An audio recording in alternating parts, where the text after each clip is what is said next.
Hi, my name is William Starkey, and this is my Lab 5 presentation for Physics 2212. So, introduction to this lab. Some of the main goals are we are going to drop a magnet down a tube and see what happens.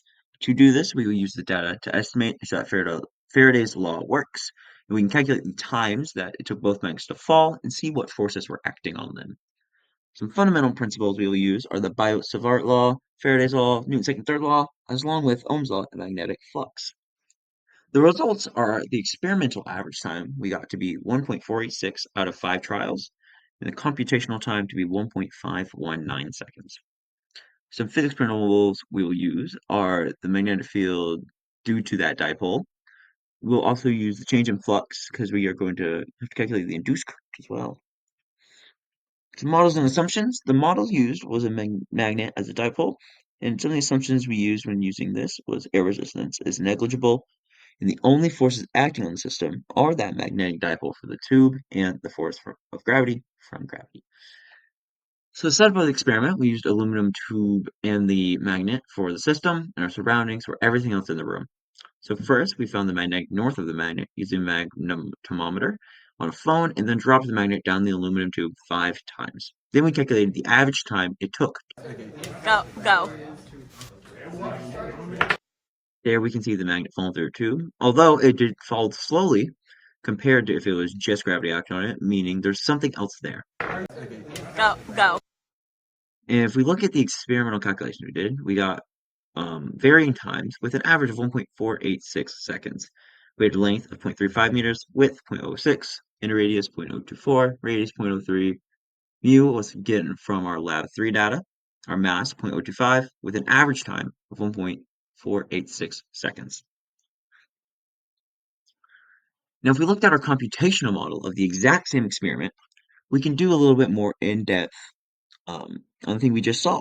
First, we're going to have to calculate the dipole magnetic field due to that magnet, because that is why it felt slower than if it was just gravity. So once we do this, we can use that along with the force of gravity, add up to our net force, and then we can loop through our bar's velocity and its position to see how long it would take to fall in this computational model. So some of the assumptions we made in this one was that the magnet had little to no interference. The system was the magnet, and the surrounding was tube. And what we observed was the velocity at first increases, it then slows as the magnetic field and the gravity stabilize until it falls out of the tube.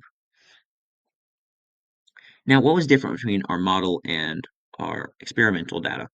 Well, some similarities are both had the same physical principles, while both had the same force acting on them. And due to this, they both had a very close time, only off by about zero point 0.1 seconds. But some differences was the model was slightly slower than real life. Now, this is obviously evident due to some error, which could have just been interference from other magnetic fields. This was not perfectly with no magnetic fields. You always have Earth and things like that. And it was also not perfectly straight magnetization, as the magnet was moving around in all different ways inside the tube. It wasn't perfectly dropped straight down. Conclusion. What if we decreased the resistancy of the aluminum foil to zero almost? Well, there would be higher induced current and a greater magnetic field, so the magnet would fall a lot slower. Now, another question is the why. Why would, or what basically what would happen to the fields if there was holes and cuts inside of the field? Well, the induced current would suffer, and therefore there would be less magnetic force on the magnet, making the magnet fall faster and reach the bottom of the tube quicker. And that is the end of my report. Thank you for watching.